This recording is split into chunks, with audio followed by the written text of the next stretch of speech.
Hello and welcome to Sam Biology class. Friends, cut analysis is a biochemical technique based on the principles of DNA reassociation kinetics. This technique is used to measure the amount of repetitive DNA in a sample, for example, in a genome. It is also used to study the structure and organization of chromosomes and also to simplify the sequencing of genomes which contain a large amount of repetitive DNA. The procedure of cut analysis involves heating a DNA sample until it denatures into single-stranded form. This process of conversion of double-stranded DNA into single-stranded form by heating or by any other agent is known as denaturation or melting. Denaturation is accompanied with an increase in the absorbance of the sample. This increase in absorbance is known as hyperchromicity. And the temperature at which half of the DNA sample is denatured is known as melting temperature. In a DNA double helix, the two strands are held together by hydrogen bonds between complementary bases and by the hydrophobic interactions between stacked base pairs. Adenine always pair with thymine by two hydrogen bonds. Guanine pair with cytosine by 3. When a DNA sample is heated, the hydrogen bonds and the hydrophobic interactions are disrupted. As a result, the two complementary strands are separated. Let us take an example. We have two DNA samples, sample A and sample B.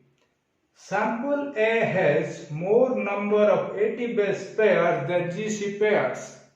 Because of this, the sample will have a lower melting temperature. But in sample B, GC base pairs are more than the AT pairs. As a result, sample B will have a higher melting temperature than the sample A. After denaturation, the sample is slowly cooled. During cooling, the complementary strands will come into contact. They start base pairing. As a result, double-stranded DNAs are formed. This process is called as reassociation or renaturation, which is accompanied with a decrease in the absorbance. This decrease in the absorbance is known as hypochromicity. After renaturation, the amount of DNA that is base pair is measured at different temperatures. In order to measure the amount of single and double-stranded DNA, the sample is rapidly diluted, which will slow down the rate of reassociation between complementary strands. Then the sample is passed through a hydroxyapatite column which retain the double-stranded forms while permitting the single-stranded DNAs to come out of the column. After this, the double-stranded DNAs are eluted out of the column by raising the temperature. Then they are measured by spectrophotometer. As already mentioned, during renaturation, the sequence of a single-stranded DNA will need to find its complementary strand to form a double helix. In a sample, common sequences renature more rapidly than the rare sequences. The rate at which a particular sequence will renature depends on the number of copies of that sequence in the sample. The sample of highly repetitive DNA exhibit a faster rate of renaturation than the sample which has complex sequences. In cut analysis, instead of measuring the percentage of double-stranded DNA versus time, the rate of reassociation is measured with relative to cut values. Cut values are the products of initial concentration of the DNA sample, that is CO, and the time of incubation during which reassociation takes place. This curve shows the reassociation pattern of calf DNA and that of E. coli. This curve, which is plotted by taking different cut values on the x-axis and rate of reassociation on the y-axis, is known as cut curve. So here we are having two curves, one for the calf DNA and the other for E. coli DNA. During the renaturation of calf DNA, there are two stages.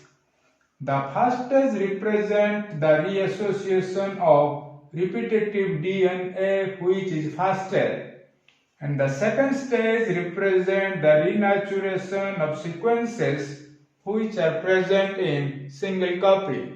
But the cut curve for E. coli is sigmoid. The red color curve shows the reassociation pattern for E. coli. Comparison of the cut curves for calf DNA and that for E. coli shows that the complete renaturation of E. coli requires low cut values. But for the renaturation of calf DNA, which is larger as compared to the E. coli genome, and it is also rich in repetitive DNA sequences, higher cut values are needed for its complete reassociation. So friends, by cut analysis, by preparing the cut curves for various organisms, we can determine the percentage of repetitive DNA that are present in different species. Another technique related to cut analysis is cut filtration, which is used to separate the repetitive DNAs that dominate many eukaryotic genomes from the gene-rich low copy or single copy sequences. The removal of the repetitive DNA helps the researcher to concentrate more on the sequencing of the genomes which are informative and interesting. This makes the whole process more efficient. So friends, this is all about cut analysis. For more updates, subscribe my YouTube channel, Sam Biology Class.